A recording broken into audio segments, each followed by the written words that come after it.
Good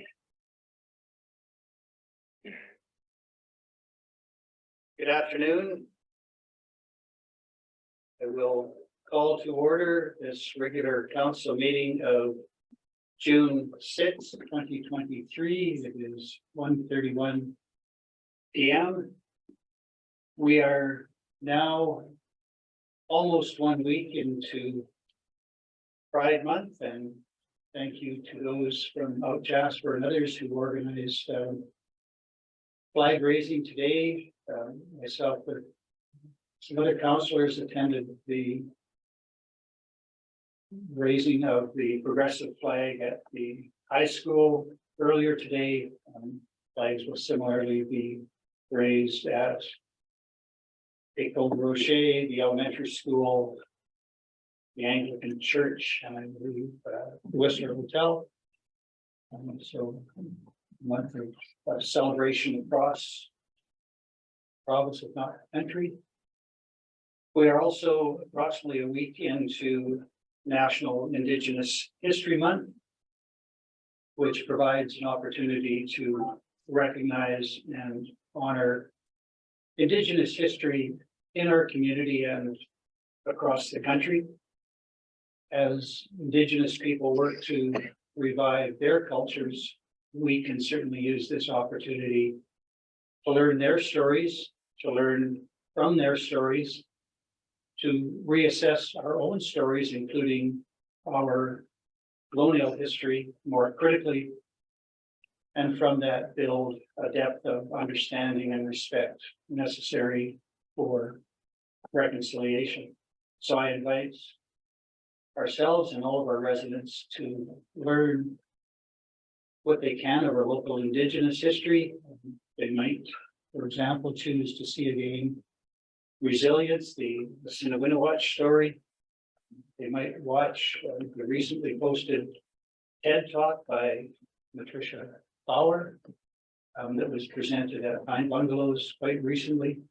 They might visit the museum. They might take a look at the statue of Kukum in front of our local museum. They might even go to the old fire hall and see the new mural depicting another Kukum. There are lots of opportunities to reach out and learn more about the Indigenous history of our community, and I invite people to do that. And in that spirit, I begin today's meeting by respectfully acknowledging that Jasper National Park and the municipality of Jasper are located on Treaty 6 and 8 territory and Métis Region 4. These lands are the traditional territory, meeting ground, gathering place, traveling route, and home to the Dainza, the Hiawatha, Anishinaabe, Sputnik, Stoney Nakoda, and Métis. The municipality of Jasper acknowledges the land and these territories to honor the relationship Indigenous people have with the land, to remind ourselves of our responsibilities and obligations to this place and to Indigenous people, and to affirm our accountability to address the ongoing impacts of colonization which continue to affect Indigenous people. Before we get to the business part of our agenda, I would also like to take an opportunity now to thank our partners and colleagues in Parks Canada for the response to the Porter Creek wildfire, which occurred over the weekend. Caused minimal disruption to our town thanks to a speedy and effective response. I understand now that the reports are that it is under control. We have not been plagued by smoke or other deleterious effects of that fire, but I recognize that the response, including our own municipal response and support, staff in our emergency services and communications departments are on top of things and communicating as necessary to assist Parks Canada. So a good news story, a fire very close to home, which was well managed, and it continues to be well managed by Parks Canada. Councillors, you have today's proposed agenda. Are there any additions, deletions, or other changes to be made to the agenda?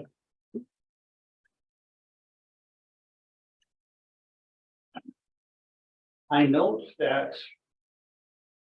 the agenda is lacking an item for business arising, and I might propose with the expectation that some councillor may want to deal with business arising, that that councillor might make the motion that we amend the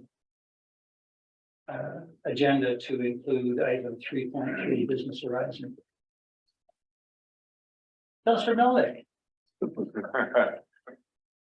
Your worship, thank you for that opportunity. Yes, if I could make the addition to the agenda item 3.3, items arising from the approval of minutes. Thank you for that motion, Councillor Melnick. Is there any debates? Call a question as to adding agenda item 3.3. All those in favor? There are none opposed. That is carried. And might I then have a motion to approve the agenda for today's meeting as amended? Councillor Keller-Granby, thank you for that. All those in favor? There are none opposed. That is carried. We have two sets of minutes for approval today. The first being the regular meeting minutes of May 16th, 2023. Are there any errors, omissions, or corrections required to be made to those minutes?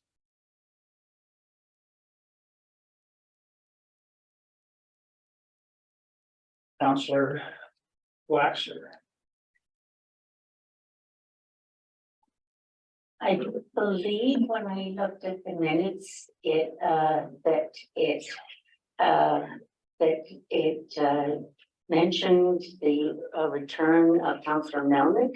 It did not mention the return to the meeting after being in the other room of the Keller-Granby and Councillor.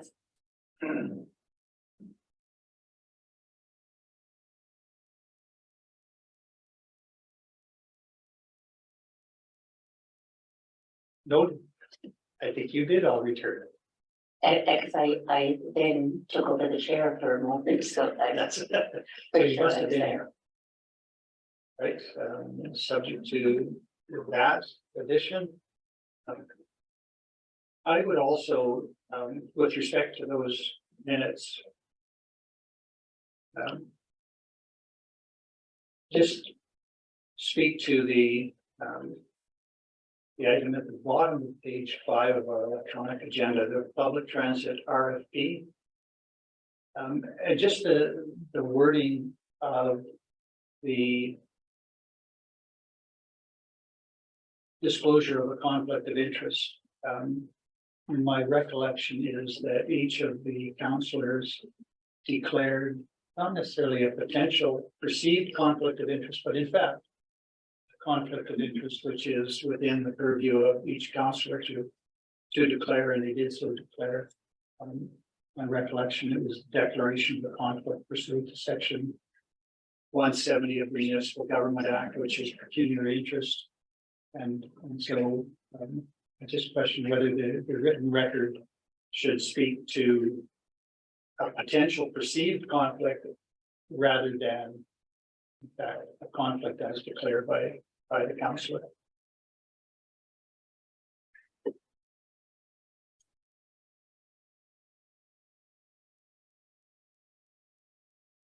If I might, I leave that open to those three councillors who did declare a conflict, and if you're happy with the record revealing a potential perceived conflict of interest, it's your call. That each of you has the ability and in fact the obligation to declare a conflict, and I don't think that it's worded in such a way that you can say there is a potential perceive. If you perceive there is a conflict, you declare a conflict, and the rest of us live with that decision. I was a conflict for sure. Thank you, Councillor Keller-Granby. Awesome. Thank you for that. So, all three agree. So I might just suggest that that wording just be changed to say that they declared a conflict of interest. With those two changes, might I have a motion to approve the minutes of May 16, 2023 regular council meeting as amended. Councillor Waxer, thank you. All those in favor? There are none opposed. That is carried. We also have for consideration the minutes of the committee of the whole meeting of May 23rd. Are there any errors, omissions, or corrections required to be made to those minutes?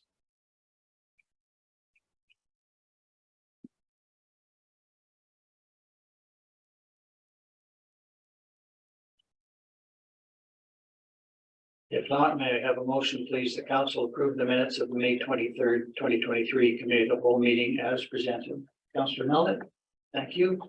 All those in favor? They are not opposed. That is carried. That takes us to the newly added agenda item 3.3. Is there any business arising from either of those sets of minutes just approved? Councillor Melnick. Thank you, Your Worship. The business arising, I'd like to have councillors refer to page 6 of the regular council meeting. And it is the motion 240/23, which is the awarding of the RFP. The business arising that I'd like to bring up is on one of the bullet points, we have $250,000 from 2022 year-end surplus. And as a procedural matter, I don't think we should be using surpluses to fund projects prior to receiving our financial statements, having an opportunity to go through the surpluses and to find out why we had a surplus and why we didn't. I think this is a procedural thing that we need to first go through the financial statements, have the ability to ask the questions as to how the surplus arised, and whether or not we need to reappropriate or redistribute those surpluses from 1 year into either the current year to take care of things that should have been done. We don't have no idea why $1.3 million right now is a surplus. And I'm not in favor of taking a portion of a surplus that we have not yet had a chance to review and allocating it towards a project in 2023. I think it's a matter of principle that we have a process that when we do have a surplus, that we have a process of allocating that surplus 50% to fixed asset reserves, 40% to the financial stability fund, and 10% to community housing. I think we may have got ahead of ourselves in this step, and I certainly would not want to see us continue the practice of using a surplus to fund what is going to become a 3-year commitment, because we have no idea if there's going to be a surplus in the future. I think it's a wrong way to view funding a proposal. I'm certainly sure that administration will be bringing the audited financial statements to us. I don't have a chance to ask the questions as was requested by council to be able to determine exactly why the surplus happened. But I just wanted to make that note that in the future, I don't think we should be voting on funding projects on surpluses in the manner that it was presented.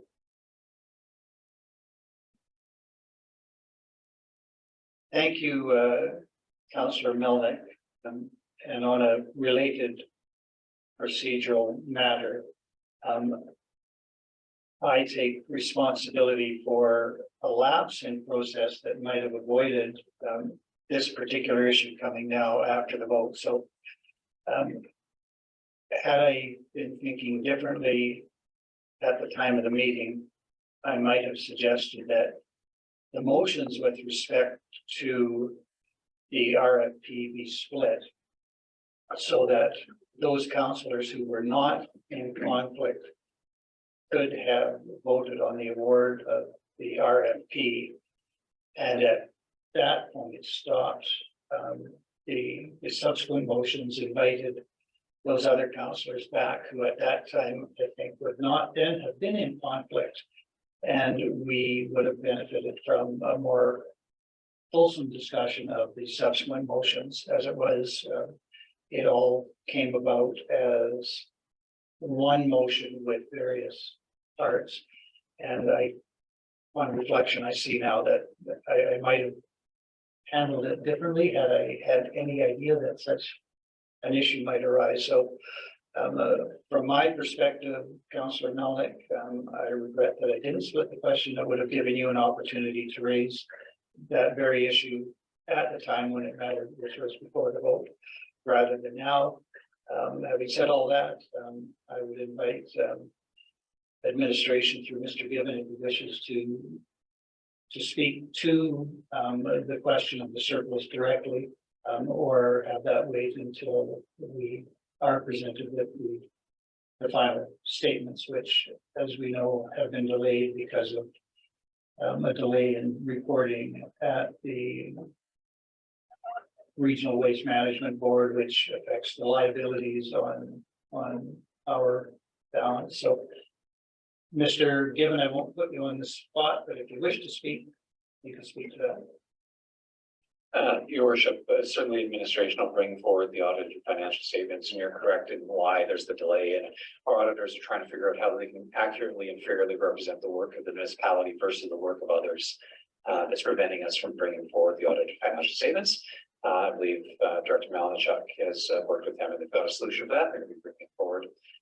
With respect to Councillor Melnick's point about how municipality chooses to deal with financial surpluses, that certainly is a legitimate point of view, one that's worthy of debate at the council table. I'm certainly, as administration, not going to debate that. I think, though, that it is within council's purview to choose how to deal with year-end surpluses. Council does have a policy on transfer to reserves. And so that is, an option that's available. And since the policies are council's, council can choose to vary the policy whenever it wishes. And that probably is going to be a matter of debate among council members. So I, certainly won't take a position in that debate, but just to acknowledge that it's a legitimate point of view, and that council has optionality. The one thing that I would note is that the motion that was passed at the committee was for the 2023 operational budget and actually didn't speak to future years in any way. Future years would be subject to discussion and funding recommendations at a regular budget.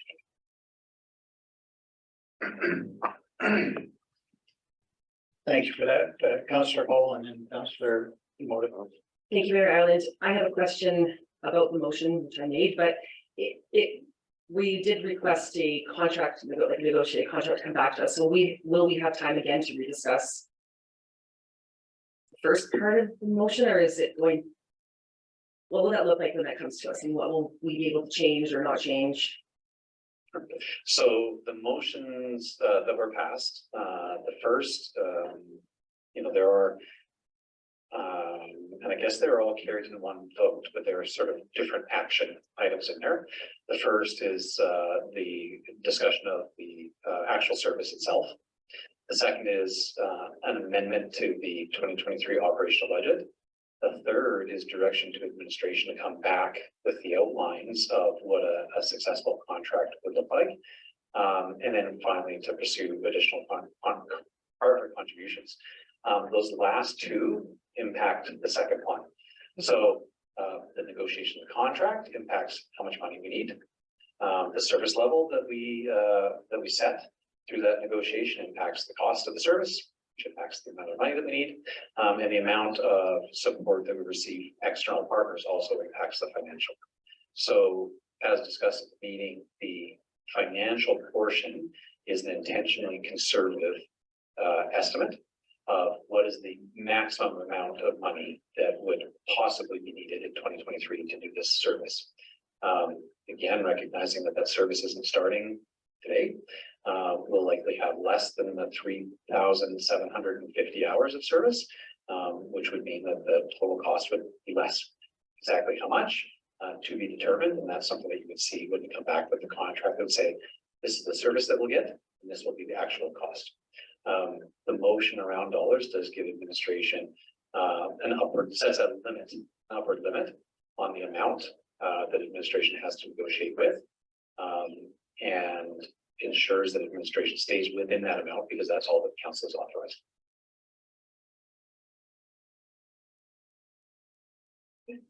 Before I turn to you, Councillor Tomoda, if I might respond to Councillor Hall's question, I think the answer is yes.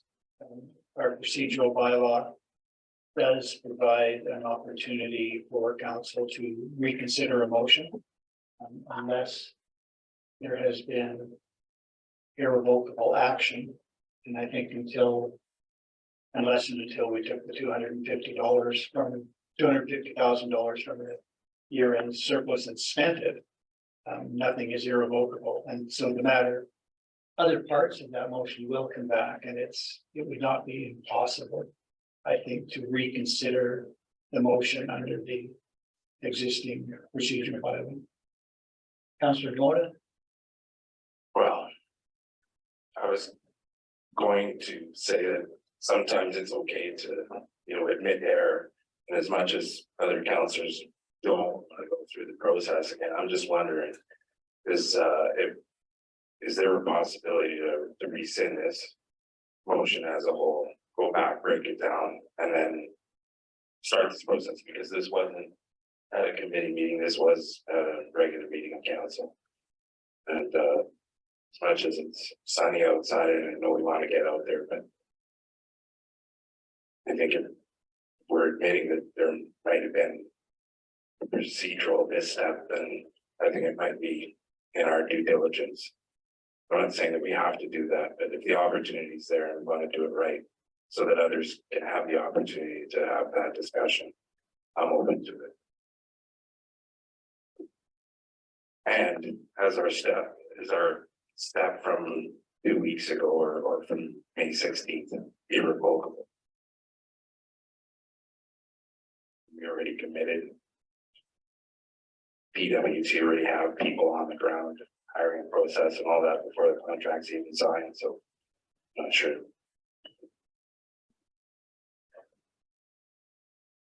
My understanding from the point raised initially by Councillor Melnick is specific to the use of the year-end surplus. If another councillor wants to reconsider a motion that was passed,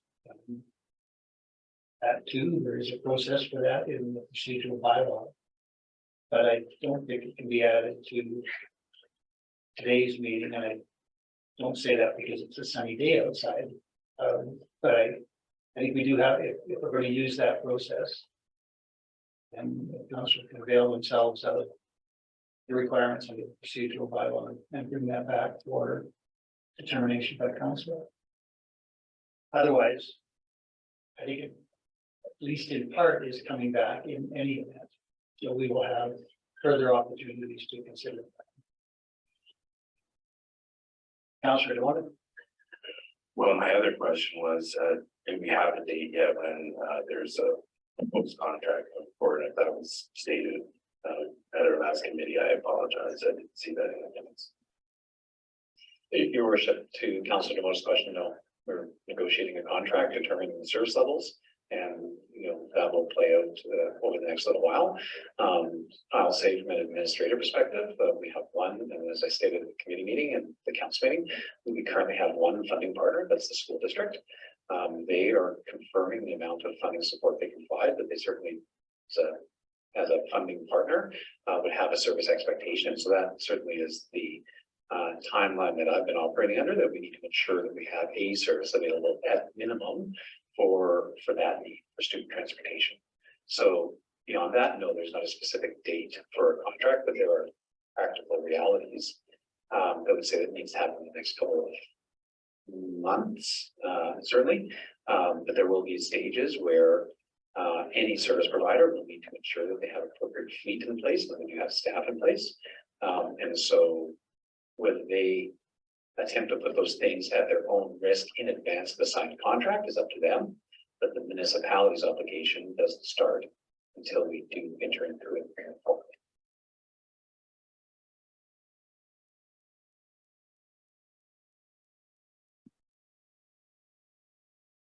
Before I leave this item, Councillor Melnick, I will look to you. You raised the issue. Are you satisfied with where discussion has landed? Or any closing comment you wish to make? Thank you, Your Worship, for having, I'm appreciative of having the opportunity to bring up my position on use of surpluses and the following of the procedure. And that was the intent of why I was bringing it up today. With the fact that our Director of Finance is working diligently to bring the year-end numbers to us and for us to review and to have that opportunity to talk about the surplus. I think it's important we do that as soon as possible. Understanding, of course, the challenges that we have that are external to the municipality. And we can talk about the surpluses at that point once we have the final statement and we have an understanding of what causes surpluses, and if there's anything that we have to cover from those surpluses before we allocate it according to our policy. That's where I was going with this. Thank you for that.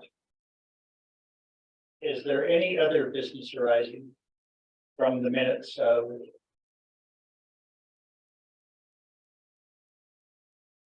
May 16th? There's one before that.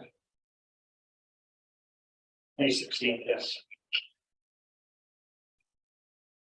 Okay, seeing nothing, I will move us along to agenda item 4, correspondence, and we have the RCMP quarterly report.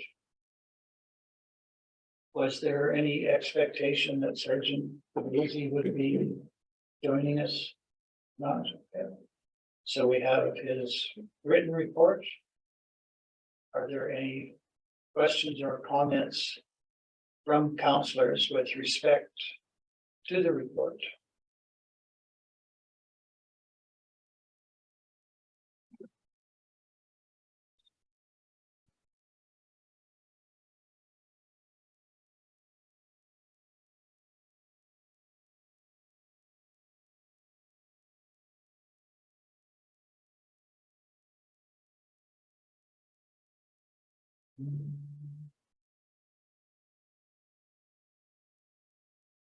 Deputy Mayor Waxer. Just a quick comment, that I noticed in reading it that there's engagement with the community, but and attendance at a community conversation in February. But just wanted to make the comment, if the RCMP were able to attend more frequently to those conversations, they I'm sure would have a very valuable perspective and could enhance the value of those conversations with their active participation. So, but I'm happy to see that they were able to come out at once, but it would value their attendance more. Thank you for that. Are there any questions of councillors to direct through administration back to Sergeant Daisy with respect to any of the information in the report? I will suggest one. I take it, Mr. Don, it's your department that could have contact. Generally speaking, I'm really happy to see what appears to be a decline in criminal activity and sometimes non-criminal activity. It seems to be a positive statement for our community. Our numbers are quite low in any event, so percentages are skewed because the numbers are so low. But my question to Sergeant Daisy, if he was here, would be, are there benchmarks to compare our local experience with other municipalities of the same or relative size throughout the province. I am looking at, again, the chart with the very small graph about trends and how we might stack up as a community of 46 or 4,700 people, enhanced, of course, in the summertime with a larger effective population that requires policing. Do we have a significantly different experience than other similarly sized communities? And I ask that because much of the recent election, there was talk about dealing with crime and safety issues. We seem to be in a favorable position, but I'd like to know whether that can be compared with other communities in the province. Ms. Nadal.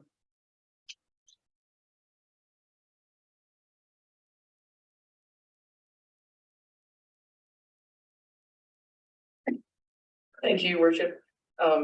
I'm happy to take that question to Sergeant Badesi, and actually thank you for raising it, as it gives me an excuse to become more active on this part of my portfolio, which is included in the Director of Protective Services area. And certainly happy to report that from an operational perspective, there's some good communication between agencies, so in our fire department bylaw and the RCMP. And as Councillor Waxer indicated, we've seen some participation in the community conversations, but there's also room for that community feedback to be addressed through my position. And I will take that question to Sergeant Badesi and report on the results. Thank you for that. If there are no other questions with respect to the report, I'd have a councillor make a motion that council receive the RCMP quarterly report for information. Deputy Mayor Waxer, thank you for that. All those in favor? There are none opposed. That is carried.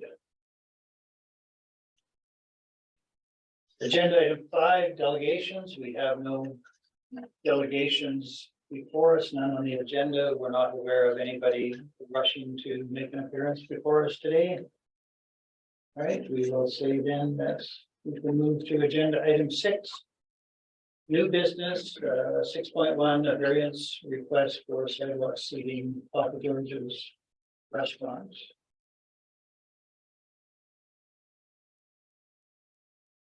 There is a variance request report, but my recollection is that this comes forward to council as a recommendation from committee rather than from administration. Is that correct? Yes, Your Worship, that's correct. The administrative report is provided here for council's information, but you will see in the agenda package the committee that's coming forward, or sorry, the motion that's coming forward from the committee.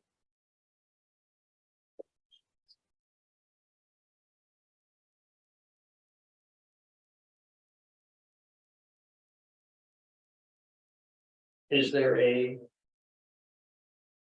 councillor prepared to open debate with a motion? Councillor Wilson? I would make a motion that council approve the variance request for Papa George's restaurant sidewalk seating. Applications for an extension beyond the building frontage to the west on the basis that it is an incidental encroachment onto the neighboring property with the consent of the owner of the neighboring property and does not constitute a material breach of maximum size of the installation. And I think I see here that there's a letter from the adjacent property.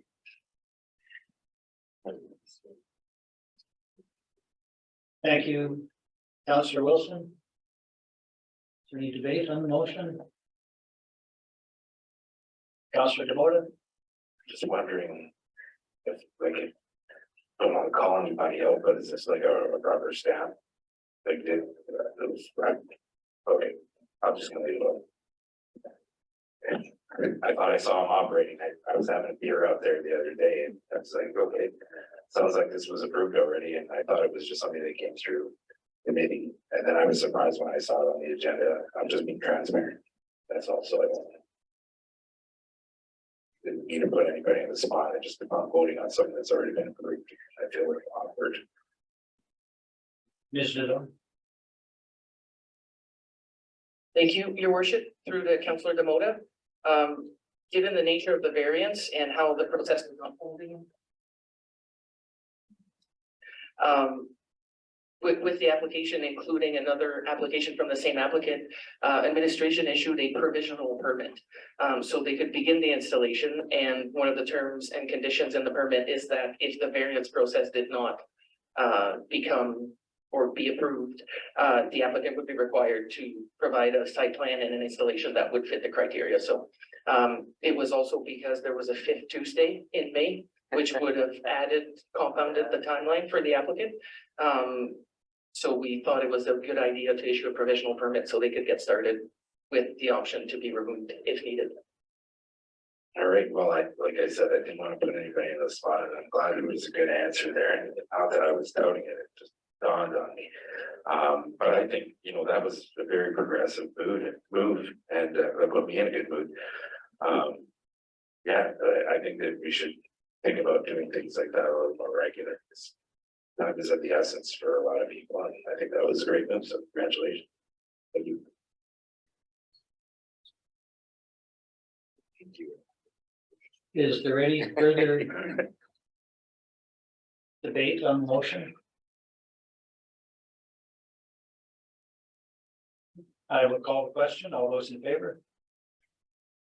There are none opposed. That is carried.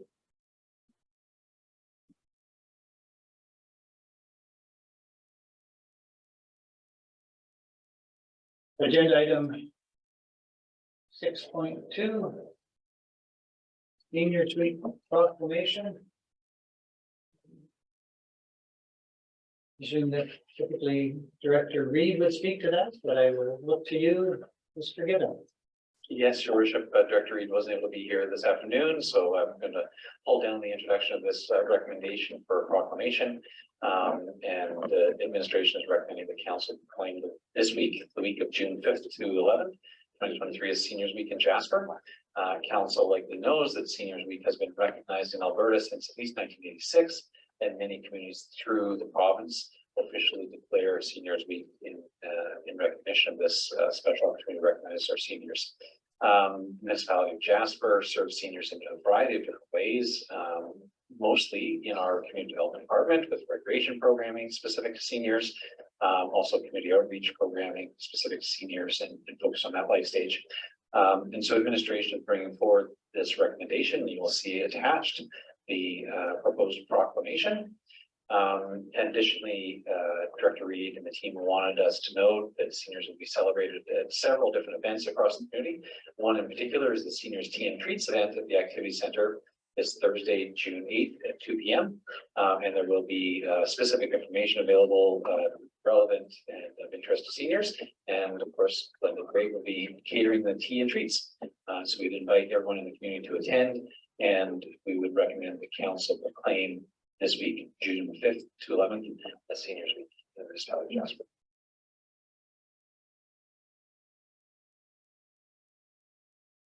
Thank you for that. Mr. Gibbon? Any comments or observations by councillors, or is there a councillor prepared to make a motion?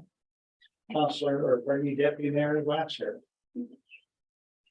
Council proclaim June 5th to the 11th, 2023, the Seniors Week in Jasper. Is there any debate on the motion? I'm not to enter into debate, but I will say for the record that I support the motion and align myself with all of the comments in the request for decision that comes from administration and the wording of the proclamation itself, honoring the value of seniors in our community, both past, present, and future. They have helped build our community. They continue to support the community, and I'm convinced will add value and enrichment to our community for years to come. So I fully support the motion and the proclamation. If there are no other comments, I will call the question. All those in favor? There are none opposed. And therefore, in honor of the past, present, and future contributions of seniors in our community, I, Mayor Richard Ireland, on the advice, consent, and direction of council, hereby proclaim June 5th to 11th, 2023 as Seniors Week in Jasper, Alberta.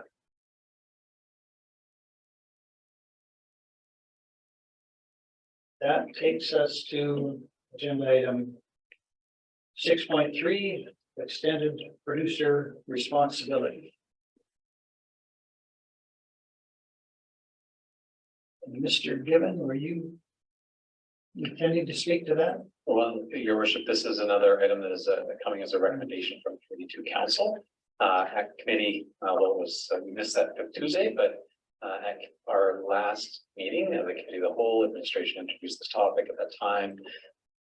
Council gave administration some direction to bring forward a report of planning what steps the municipality may need to take to be ready for the extended producer responsibility regime that will be changing in the next couple of years. This is a motion that your committee was sending to council, that council requests the West Hillhead Regional Waste Management Authority develop resources to assist member communities in preparing for EPR. And so this is a recommendation from the committee to council. Thank you for that reminder, Mr. Given. This request having come forward from committee, is there a councillor now prepared to make a motion that council requests the West Hillhead Regional Waste Management Authority develop resources to assist member communities in preparing for extended producer responsibility? Councillor Wilson, that is your motion. It is, thank you. Thank you. Is there any debate? I will call the question. All those in favor? There are none opposed. That is carried. Takes us to agenda item 7. There are no notices of motion, which takes us to agenda item 8, councillors' reports. Which councillor would like to begin with their report? Deputy Mayor Baxter. Last week, I attended the NEDMA event at the museum. It was a small event, but some lively discussion there. I also, as an individual, volunteered at the Grand Fondo event, and it was nice to hear the really positive comments from all the people from around the province who were appreciating the splendors that Jasper had to offer. And I was inspired to speak about that because of your comment about the contribution of seniors, because I really noted that both at the barbecue and on the race course, the majority of the volunteers were in their senior years and active and enthusiastic about being there. So it was again nice to see all of those active volunteers.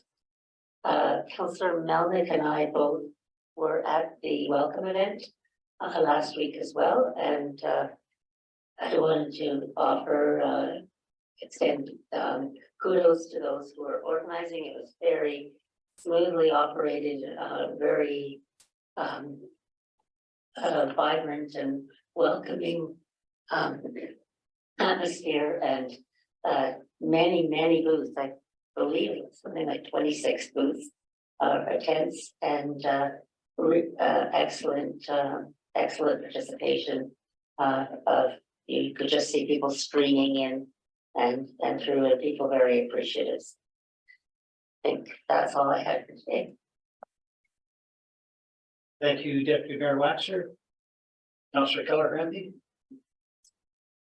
With Mayor Ireland and everybody else that was not here last week, I attended RCMP in Toronto. I have to say I found it quite excellent. It's always good to hear from political leaders.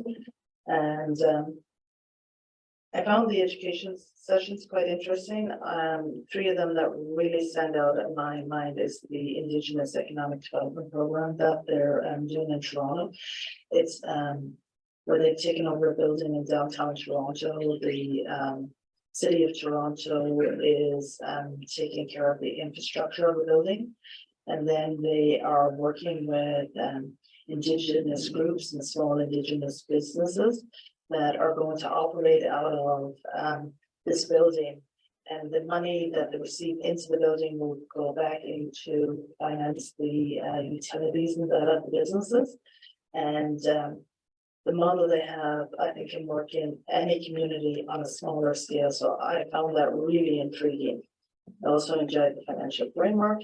And the other session I quite enjoyed was on how election stats take place. I thought that was quite an educational session as well. Last Friday, I attended Trans-Canada Yellowhead Highway Board meeting and AGM in Edmonton. And last night, I attended the kickoff for the first event for Seniors Week at Alpine Summit, and it was very well attended. I encourage everybody to come to some of the events. Tomorrow we have some music at 3:30. The elementary school is going to do the Sidewalk in the afternoon. Thursday we have tea at the activity center, and Friday the Rotary Club is putting on the lobster fest for the seniors. They do like the councillors, mayor stopping to see them. Last night we had a nice group out from the community also that joined the and that was there last night.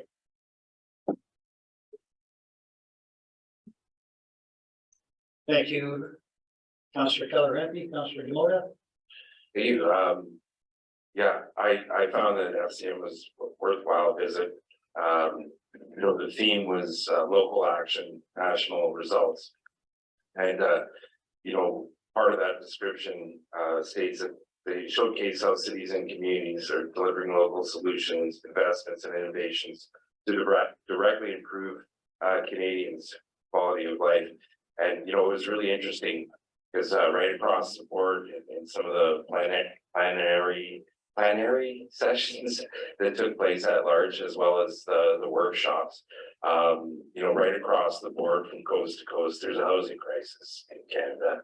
And what was really interesting is that there are a lot of communities like ours that might not be tourism based, but have other industry.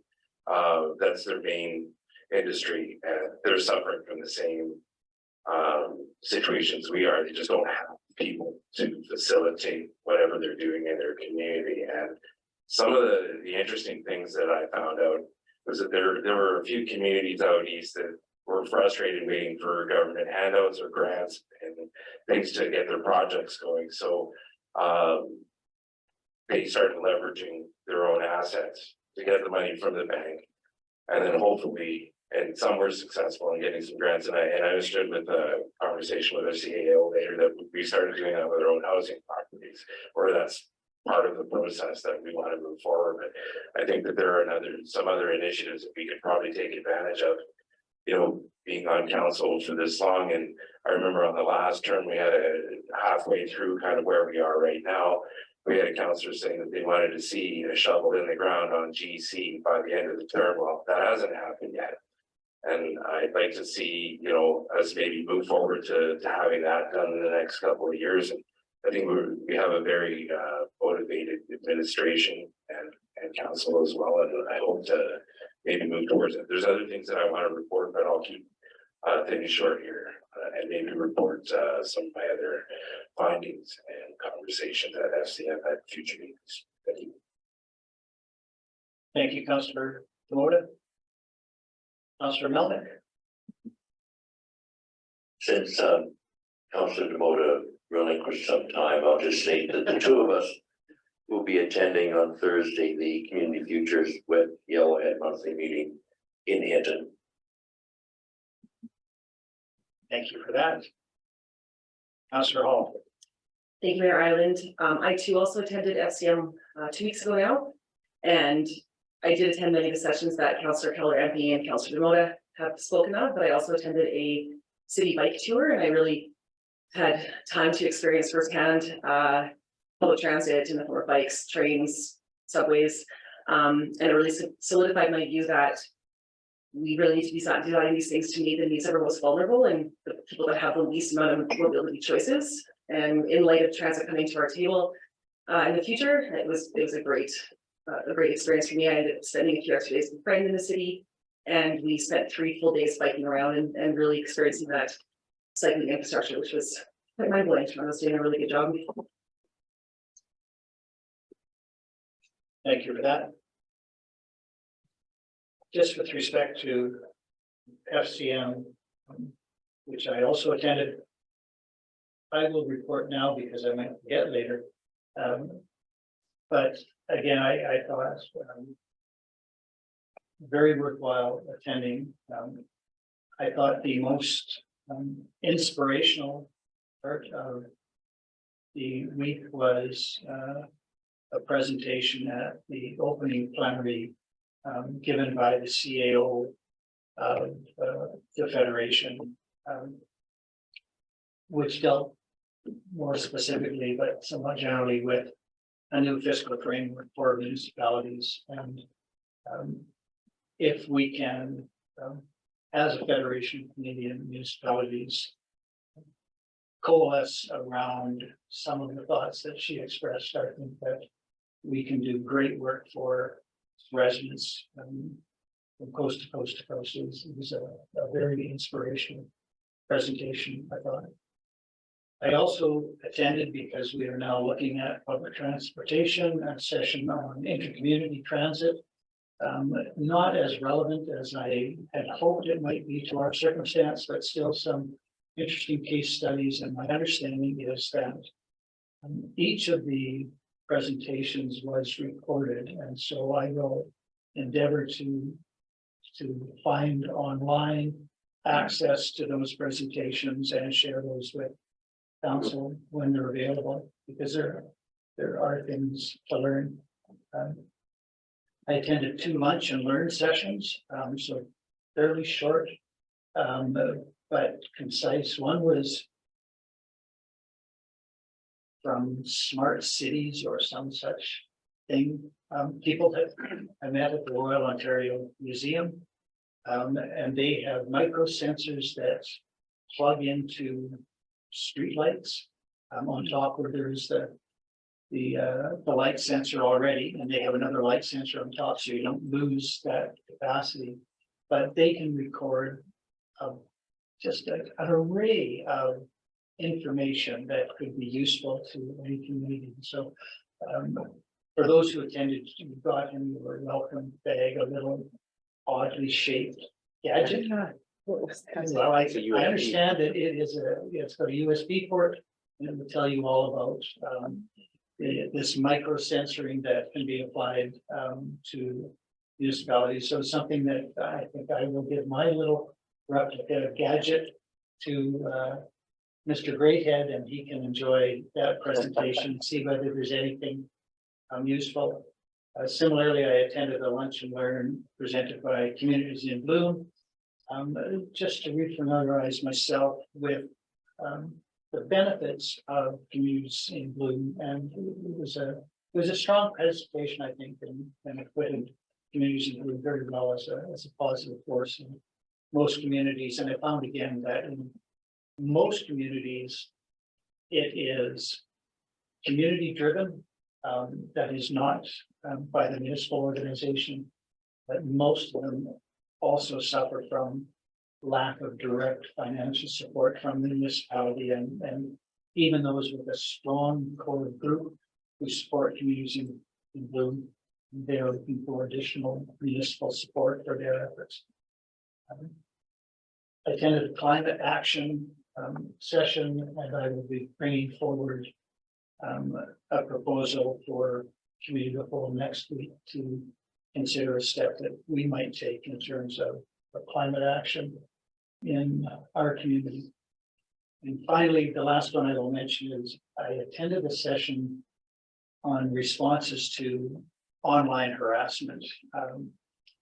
There is, of course, increasing evidence that not just elected people, but our staff are harassed online and elsewhere.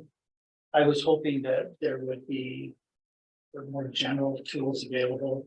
It came down primarily to software tools operated by artificial intelligence that will read all of the incoming email and sort out those that are abusive in any nature and provide automated responses. I'm not sure that it is really the solution I was looking for, but I'll share that with the relevant people in our department and see whether any of those tools might be something that could be adapted to our use here to protect our own staff from any online harassment or abuse that they might get. And otherwise, if other things occur to me as we move along, it was a very intense 3 or 4 days, as they say, drinking from a fire hose. And it's all kind of blended together. It seemed like one very long day to me. One long day of about 110 hours. But that is my report for FCM. Councillor Wilson. Yeah, I would echo many of the things all the other councillors said about FCM as well. I did attend it, but yes, drinking from a fire hose. But the contacts made and the information gained at the conferences is extensive. And just a couple of tidbits I'll throw in there. And I attended a session about funding for housing, and with the Liberal government currently, it sounds like housing grants will rely transit funding will rely quite heavily on what kind of housing is being developed. So I think they're going to be going hand in hand with any type of grants that are out there. So I think we should probably keep that in mind.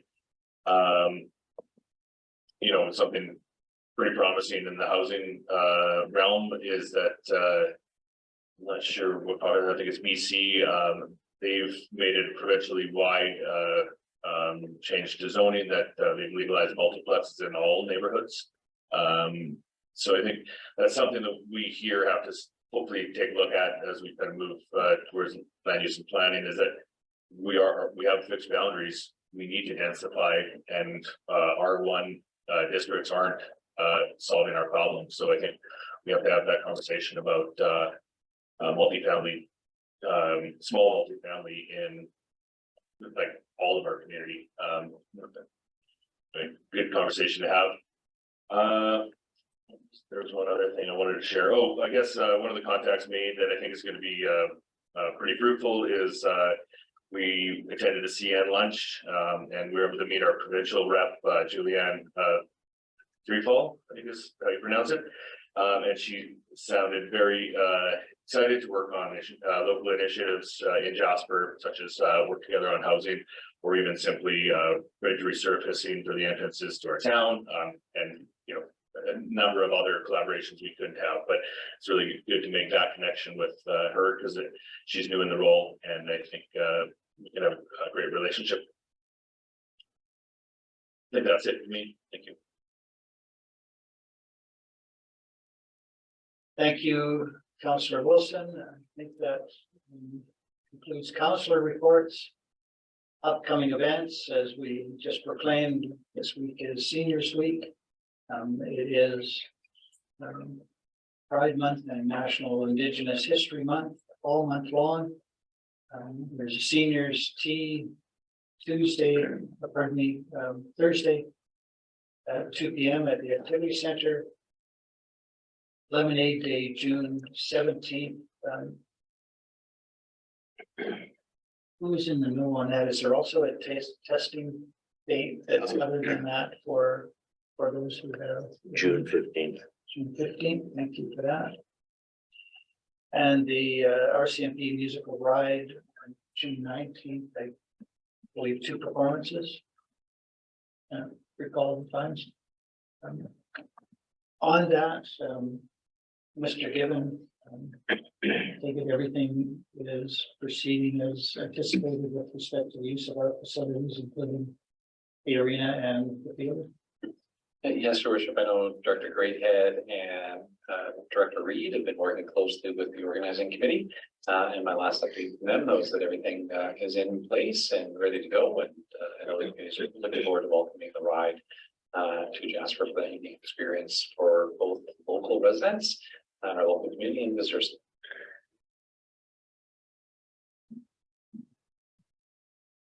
Thank you. Are there any other issues? I will note, that June 21st is National Indigenous Peoples' Day. There will be an event that I'm not equipped right now with the timing of that, but certainly there will be something happening on that particular day. And for those who might be interested, is of course graduation month. I've been invited to speak at the Ecole de Rocher graduation on June 26th, and at the Jasper Junior Senior High School cap and gown ceremony on June 28th. And of course, as you all know, we will be cooking pancakes in 3 weeks' time. Canada Day. Are there any other events upcoming, Councillor Mayor? Councillors may have seen, or there will be advertising about one of our business partners in the community. Pursuit is going to be doing a community barbecue on Sunday the 18th in Commemoration Park. And they're encouraging people to bring non-perishable foods for the food bank. So I think they wish to do something back for the community, and in the process also support one of the local charities. And that runs from 11 till 2, I believe, on the Sunday the 18th. And there's a NETMA coming, sponsored by Jasper Tourism. And I don't know if I have the correct date. It's either the 21st or the 28th. 28th, I believe. Late in the week. Is that a Wednesday?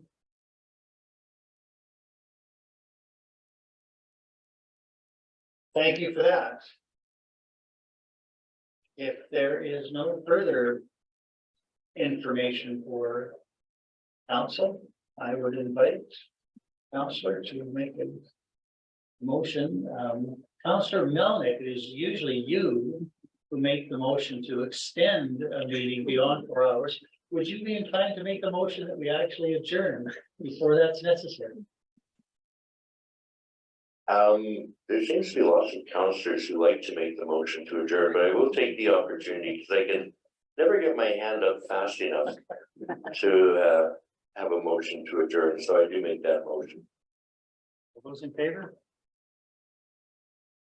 I'm opposed, just for the record, just because of Councillor Melnick today. We are adjourned. You can stay as long as you like. Thank you all to those who joined us on the Zoom platform. And that concludes our business for today.